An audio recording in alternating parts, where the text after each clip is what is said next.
Okay, so it's like 12:01, and I'm going to thank everyone so far who has joined our presentation here. So today's topic is going to be accessibility and universal design. And there's two presenters here. I'm Branka Manojlovic, one of the instructional designers here at City. And along with me is Marie Farrell-Lusk, manager of the Office of Student Disability Services here at Rush University. Okay, so over here. So sorry, we're having a little bit of a technical difficulty moving on to our slides. Okay, here we go. So some housekeeping before we begin. Please, I'm going to mute everyone's microphone, but if by chance yours is still unmuted, please mute your microphone and your video. Chat will be available for questions or comments during the presentation. If you have any questions or something to share, please wait until the end of the presentation. And then this presentation will be recorded and available at the Rush City website at a future date. And I've already hit that record button, so we're good to go. So what are the objectives for this workshop today, and why did Marie and I come together to present this topic? So at the end of today's session, participants will be able to identify the services available for students with disabilities at Rush University. Participants will recognize where to find information on the Office of Student Disability Services. And then participants will be able to identify the support instructional designers can provide. Okay. Thank you, Branka. Thank you and good afternoon, and it's nice to have everyone joining us. So I'm Marie Lusk, as I mentioned before, and I am the manager for the Office of Student Disability Services.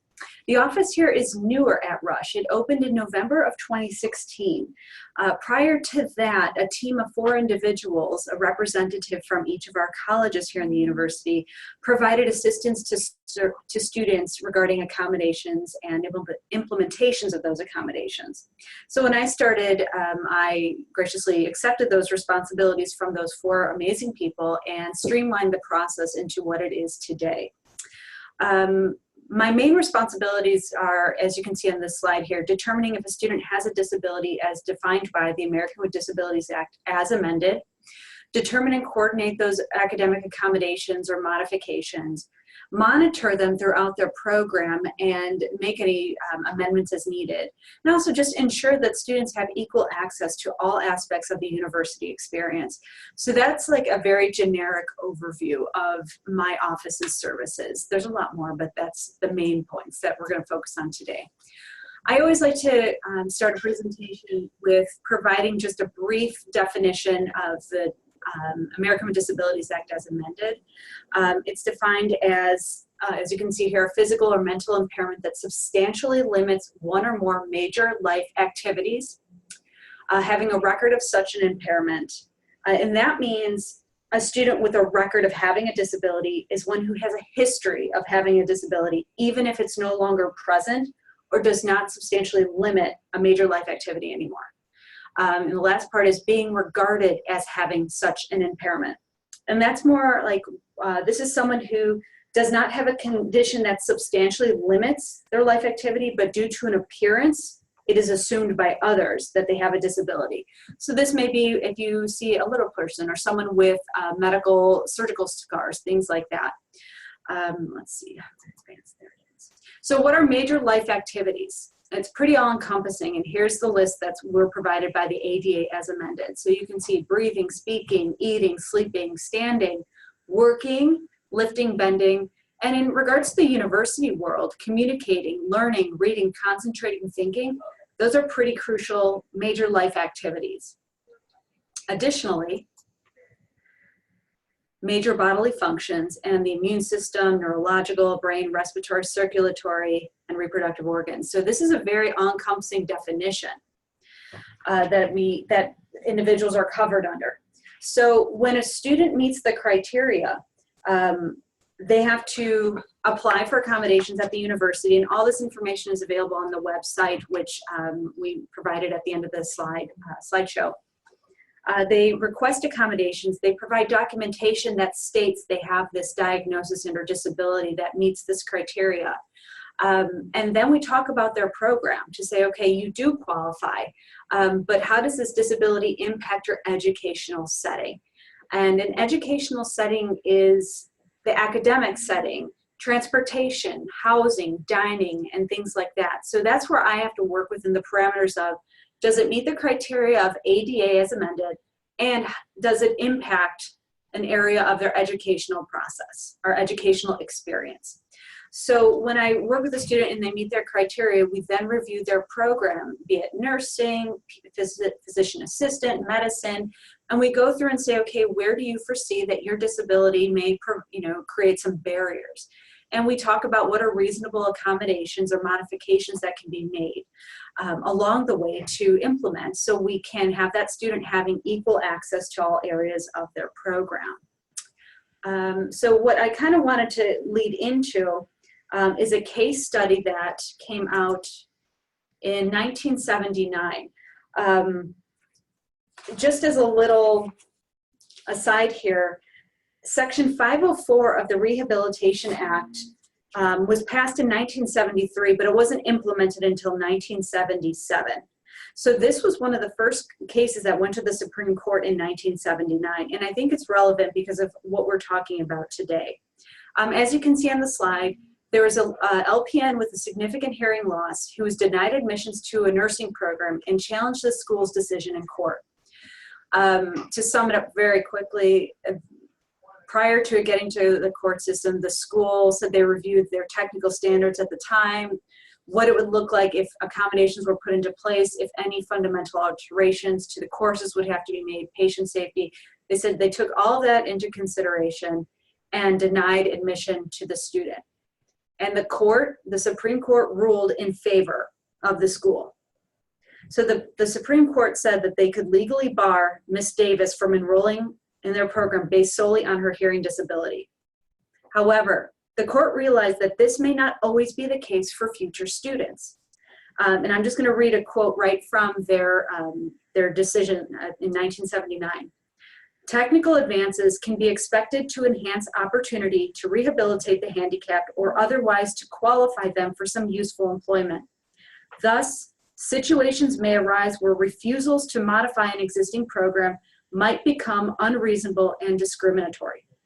So in 1979, the Supreme Court was already predicting that improvements in technology would allow individuals with disabilities to be able to complete educational goals that maybe weren't attainable at that time. And just to let you know, Ms. Davis did go on to get accepted into another nursing program with the accommodation she needed and worked within the deaf and hard of hearing community as a nurse. But I used that case to kind of springboard us into this discussion to say, well, look how far we've come in regards to technology and our advancements, tablets, cell phones, there were word processors. Now we have these great computers that can do everything. And they really can aid an individual in enhancing their life experience. So that's where we're kind of coming into the universal design. If something is good for one student, could it benefit others? So this is moving us towards the mindset of creating a different learning environment that this generation specifically, the ones that are coming up into undergraduate and into these professional programs right now, that they're more receptive to. And then Branka is going to kind of talk a little bit more about the universal design approach. Okay, so before I begin my discussion on universal design, I would like for you to think about a few questions before we begin the next segment on universal design for learning. So how many undergraduate students have a reported disability? 11 to 17% of undergraduate students have a reported disability. How many post-baccalaureate students have a reported disability? About 5%. So these two questions provide answers to the percentage of reported disabilities. This does not include students who have chosen not to report their disability. Take a close look at the next statistic. 94% of high school students with learning disabilities get support or accommodations through their school. Of those 94%, about 17% receive support or accommodations in college. Why is there such a low number transitioning their support or accommodation to higher education? Many students are reluctant to disclose their disability, more so those with a learning disability. So my next question, what are the most common disabilities reported in secondary schools that students are less likely to disclose in higher education? They are dyslexia, ADHD, dyscalculia, dysgraphia, and some processing deficits. What can we do to level the playing field for students who need support or accommodations, as well as support our general student body who have different learning styles? Utilizing different teaching methods and technologies creates universally designed content and curriculum that is inclusive for all students.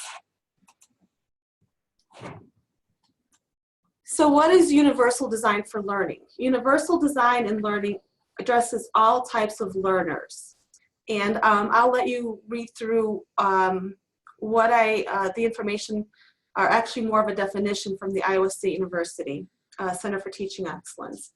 So what you have is your diverse classroom may consist of students with physical disabilities, English as a second language students, different cultural backgrounds, gifted students, or students with a learning disability, or even ADHD. But consider too that we all learn differently with a preferred learning style such as visual, audio, or kinesthetic. Universal design teaching practices and methods are beneficial to everyone, breaks down barriers for learning, and enhances different opportunities to learn. So here's an image that I found that kind of represents universal design for learning. Universal design for learning does not necessarily mean equality for all students. For instance, to treat everyone the same or equally and expect a student to write on a board equally with peers is an arrangement that is not fair to someone with a disability. UDL also does not mean that we provide unnecessary accommodations to students.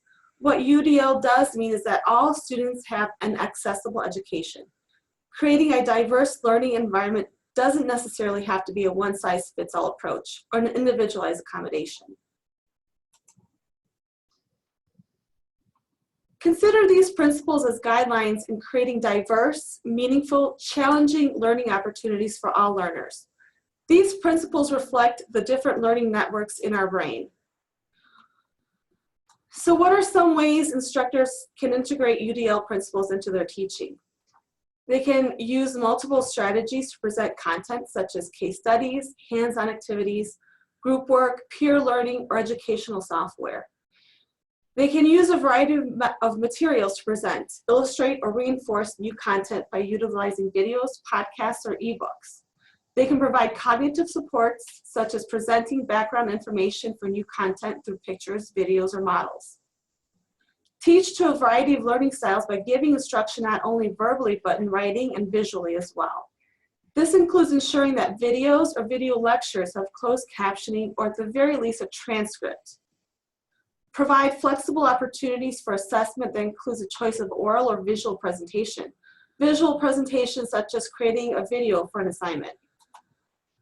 But the single most easy tool to use is a digital world to enhance learning, create diverse learning opportunities, and engaging content. Referring back to the whiteboard image, remember that providing proper accessible content, curriculum, and environment doesn't have to be an individualized task, nor a solution that seems to be equal to all, but it's about equity for all students. Not all accommodations should be or need to be provided by faculty. This is why we have the Office of Student Disability and other departments to ensure Rush is accessible to all. An area that we lose focus on is the digital world. What is the easiest way to begin incorporating UDL? Faculty can begin with their digital content, such as utilizing Blackboard for their course content and other learning software and tools before creating universally designed accessible content. There are some things to consider, such as digital accessibility needs to be thought of from the start in preparing or designing your course. It shouldn't happen when you receive notice from the Office of Disability Services. or you see a student struggling to learn or even pay attention in your classroom. The process should start at the beginning of preparing for your course. Chief barriers to digital accessibility are lack of awareness, commitment, and training. At Rush, most awareness comes from the Office of Student Services when a student seeks accommodations. However, awareness should come from faculty as well. If you see students having difficulty paying attention, that means there's a barrier to their learning. Consider asking yourself, why is there a barrier? Are they having a hard time focusing and are fidgety? Are they not engaged with their learning? Do you notice a physical barrier that perhaps makes it difficult for the student who may not necessarily have a physical disability? Perhaps then it's time to think about changing how you teach your students. Commitment to providing accessible learning, first and foremost, should come from faculty. I will tell you firsthand that faculty who commit to changing their teaching methods or teaching styles have the greatest success in creating engaging courses for their students. Oftentimes, the commitment is there, but faculty needs training. There's a lot of training support within the academic colleges at Rush.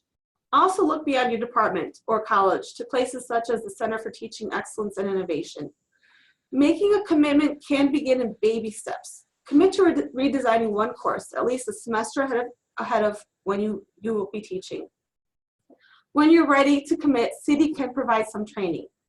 Among some topics to consider in inclusive teaching practice is lecture capture, networking assistive technology on university computers, creating accessible resources, inclusive assessments, and accessible content in Blackboard. There are departments and services at Rush University that can help faculty with these topics and many others. So I'm going to go through some quick tips and tricks to make your content accessible. One of the easiest, Microsoft Documents has an accessibility check feature. So I'm going to try and share my Word document with you. Bear with me as I find it. Oh, don't want to go that far.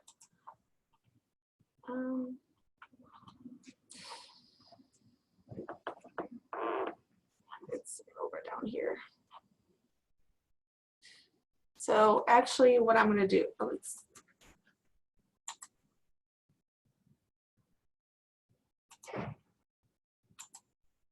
so I am sorry. So if you go to your document and you click on, there's a tool at where you click Save As or Print. There's a tool that you can check for accessibility.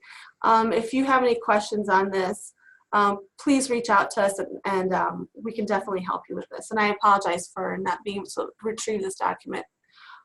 So other things that you can do is ensuring that you have captioning in your recorded lectures, as well as ensuring that any videos have captioning,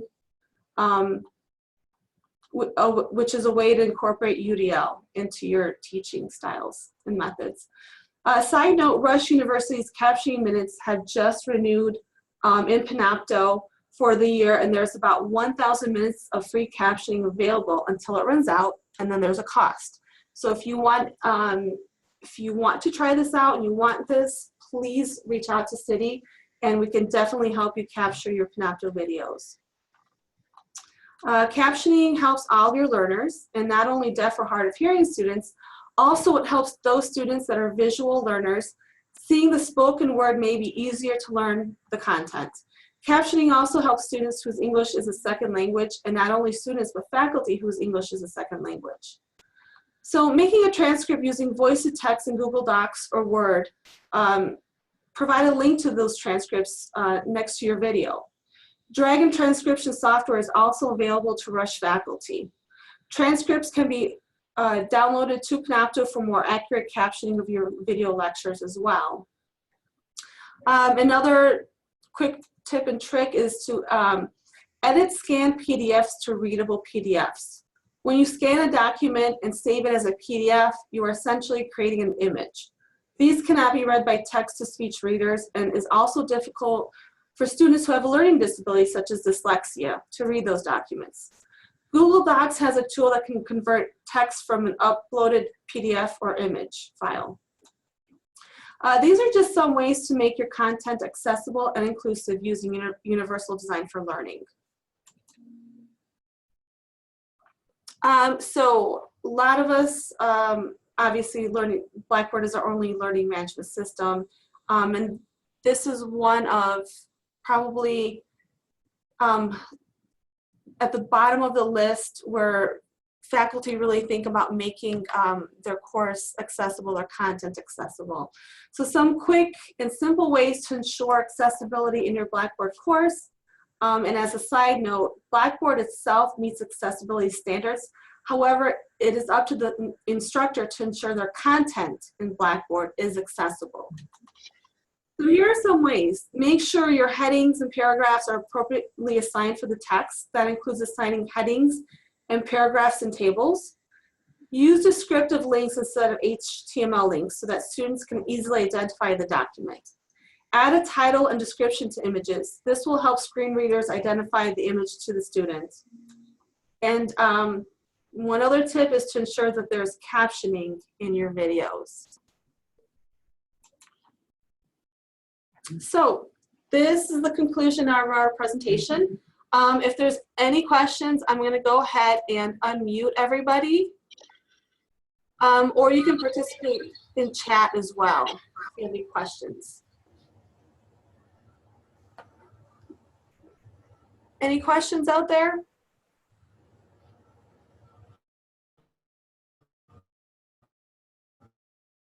One question. Okay. Can you hear me?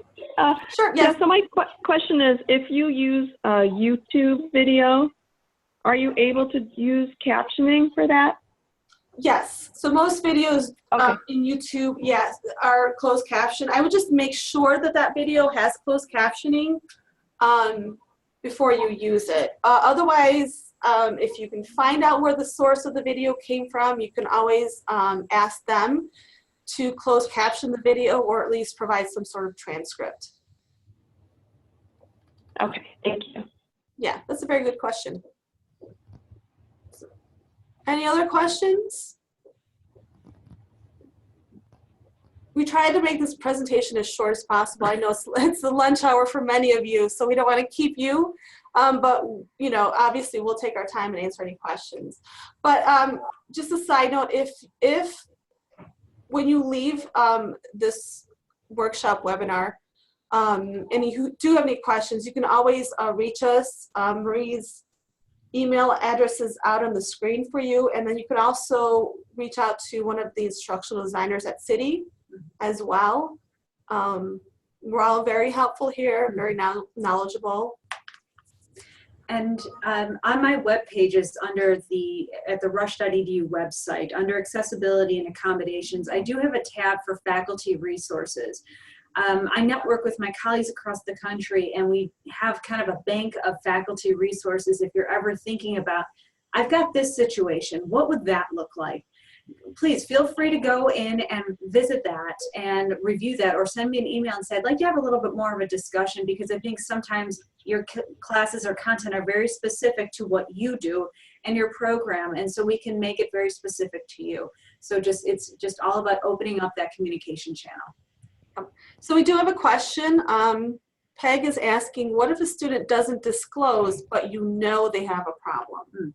It's a good question. At the college level, this individual has to disclose that they have a disability in order to engage in the accommodation process.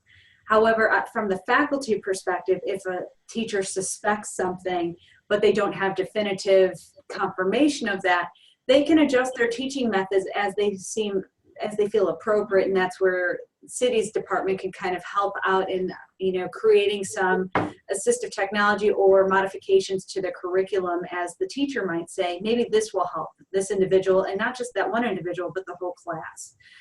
But for formal accommodation process at the university level, a student has to self-disclose. Very good. Good question. Okay, so Peg is asking, but they can't ask outright? Like, so the faculty can't ask the student. Is that correct, Peg? The faculty, yep. So faculty correct. can't. Correct. I encourage my faculty when they are working with students that number one, you can't ask a student, or you know, what's wrong with you? What's your diagnosis? When a faculty member receives an accommodation letter, it simply states that the student, like this is the student and they've been approved for these specific accommodations. I encourage the faculty to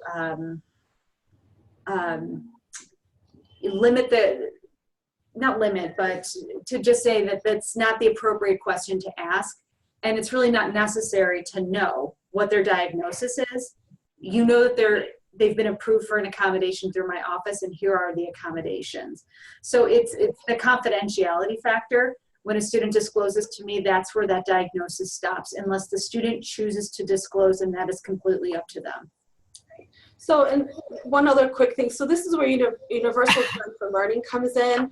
So if you're creating universally designed curriculum content, you're kind of already nipping some of these situations in the bud beforehand.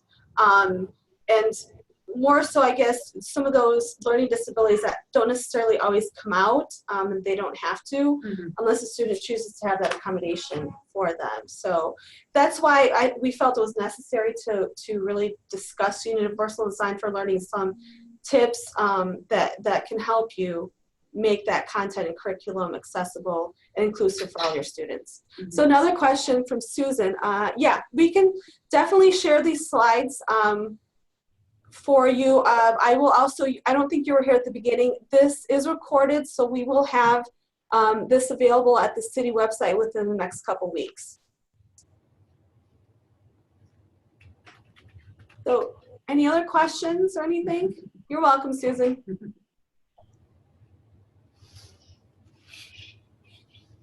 So I'm gonna keep it open, like for another minute for any questions. You can chat for sure, ask your question there, or like I said, just reach out to us through email if you have any questions. Okay, and then one last thing I want to share with everybody is I have a resource page here as well. So I didn't just pull all of this out of my, you know, my desk here, something that I've written myself. So these are most of the articles or books, statistics that I retrieved for the PowerPoint as well.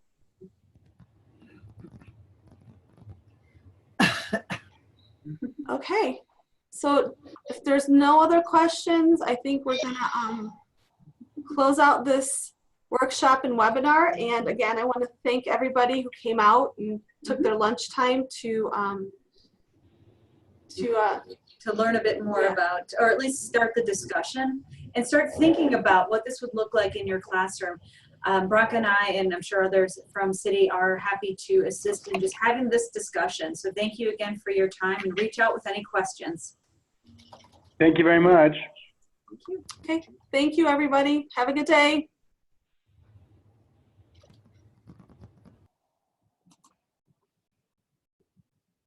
How many people?